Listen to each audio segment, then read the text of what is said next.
The strongest property growth on record. Let's have a look. Hello everyone, Florian.Heise here, and welcome to another episode of HeiseSays. Grab your stein of coffee because we're going to look at some, latest data or recent data from the ABS discussing property growth and how we're seeing the strongest residential property growth on record, everyone. Now, just a reminder, we've had our first recession a few quarters ago now, in 28 years, and property is just going gangbusters. We had predictions of property declining. The RBA model, the 40% crash in property prices. The banks were predicting 15%, 10%, 20%. Take your pick. And what's happening? Well, it's going to the moon, isn't it? So residential property prices rose 6.7% in the June quarter 2021, the strongest quarterly growth since the residential property price index series began in September quarter of 2003, according to figures released today, which is a few days ago, by the ABS. And there we have it, guys. 6.7%.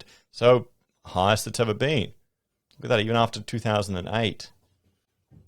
All capital cities recorded a rise in residential property prices in the June quarter 2021. Prices in all cities, apart from Perth and Darwin, rose at rates not seen in many years.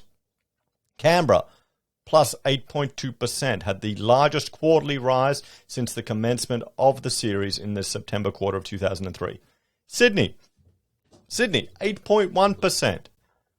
Largest rise since 2015, the second largest in the series.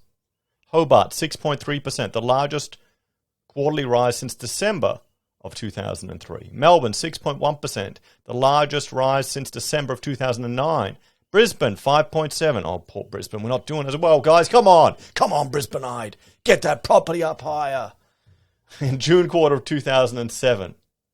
Adelaide, 5.3%, the largest quarterly rise since the December quarter of 2007. There you go, guys. What about wages? Well, here's one thing you've got to realize, everyone. There's a huge disparity, yes. It's not disparaging. Maybe it is, but there's a big disparity here in Australia, a huge one, between the, wages that people earn. And I'm just going to bring up this chart here just to show you the household income. Okay, look at that. You top over $2,000. How much of that would be in the mining sector? And they may be a little risk with, particularly in the iron ore, with prices collapsing, but we'll have to see how that goes. And then you've got, middle income in households, tad under $1,000 a week. Lowest is $430.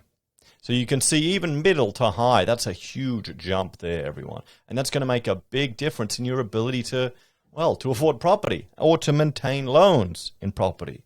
So this is why when some people are asking, who can afford this? Who can get property? There are a lot of people there earning good coin here in Australia.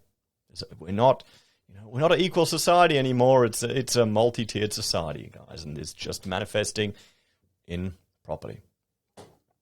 ABS head of price statistics, Michelle Marcard, said the continued growth in property prices was occurring at a time of record low interest rates.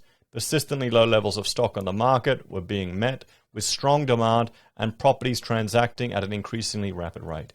Now, I would argue property is gold in Australia. Property is what people invest in to secure their wealth, to store their money. In the bank, it's useless. Shares, there's an element of risk. Precious metals, don't even kid me. That's not commonly thought of anymore. Not in Australia. I don't think it's part of our culture. There are some other cultures that will lean more towards precious metals. I can't see it happening here. In Australia, it's houses. Property and houses. So, with the exception of Hobart and Darwin, capital cities continue to see house prices rise, outpacing those of attached dwellings such as apartments and units, with price growth for both property types being driven by the upper segments of the market, she said. The upper quartile. The combined capital cities saw house prices rise 7.7%, while attached dwelling prices rose 4.3%. Canberra was the only capital city to experience record quarterly growth in both house prices and the attached dwelling price index of 6%. So here's the one to watch is the attached dwellings, because you're going to have more people with investments in that stock. So they're not going to fight as hard as an owner-occupier to keep it. The total value of Australia's 10.7 million residential dwellings rose by 596.4 billion to 8,924.6 billion in the June quarter of 2021, the largest quarterly rise on record.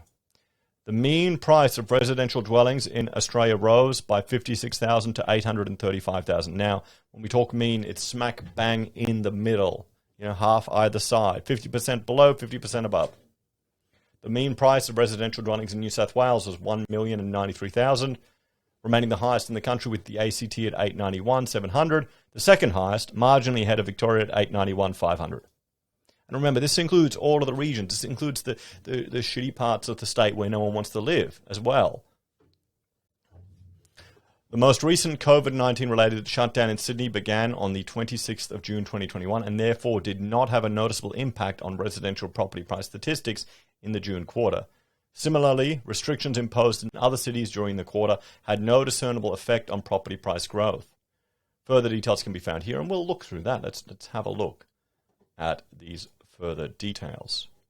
So, rose 6.7%, 16.8% over the last 12 months.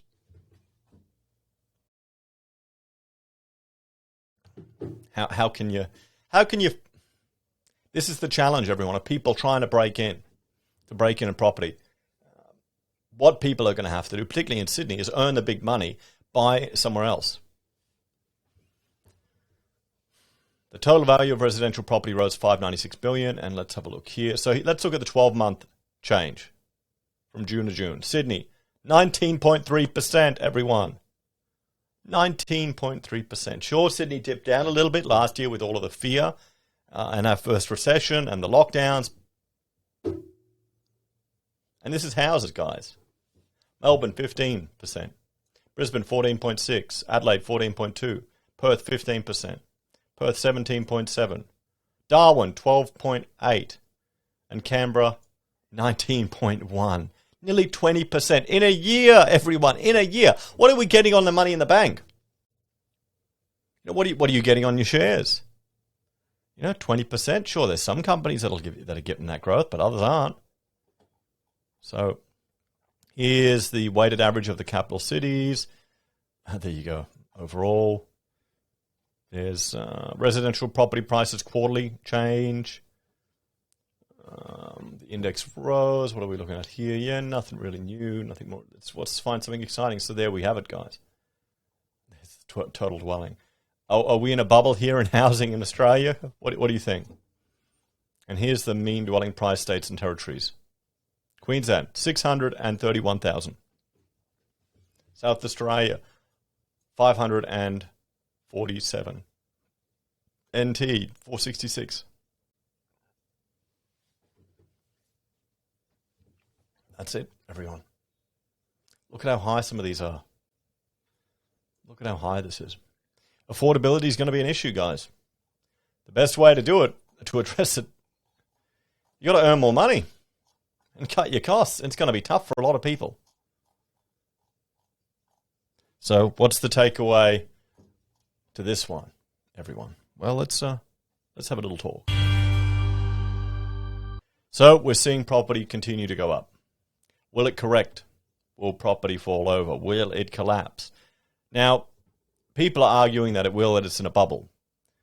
My, counter-argument to that is that we don't need to worry about people that are so close to the edge with their mortgages that could fall over if we start seeing interest rates rise to mitigate other aspects of the economy. What we need to worry about is how long they can last until the government intervenes. Because I'd argue there's now a precedent been set that the government will intervene, that APRA, the banks, they'll all intervene to mitigate a calamitous collapse. They want a slow, organized change or shift in the property sector. And then even if people are pushed out, forced to sell, there's going to be a whole group of people as well that are cashed up and ready to pounce on property. I'd say a big portion of that is the construction sector, nearly 9% of the GDP. They have been fueled by economic stimulus to keep the economy going. Now, a lot of them are small, medium businesses, up to 20 people. A lot of tradies as well. Where do you think they would invest their money to store it away? What do you think they'd be culturally used to and the expectation, really, to invest in? How many tradies do you know that invest in a lot of properties, everyone? So then you've got a whole group of people that are, well, the government's favourite, that are snapped up and ready to dive in. So we'll have to see, everyone. Can this keep going? Who knows? Maybe it'll all keep going until the day just after we all cark it. You never know. Let me know your thoughts and opinions on this one, guys. Please like, share, and subscribe to the channel. If you're a fan and enjoy the content I create here, there are a few ways you can support us. You can join us on YouTube or Patreon. Sign up for SelfWealth or Stake. Use our affiliate links at Amazon, eBay, Independent Reserve, or AussieBroadband. You can buy our merch from HeiseSays, use Gold Pass from the Perth Mint, or support us via PayPal. I also should remind you, Stake have a special deal this month where if you get in the beta, you get free share trades until the end of the year. And then after that, apparently $3 a trade. Chess sponsored. Check it out, guys. I'll see you next time.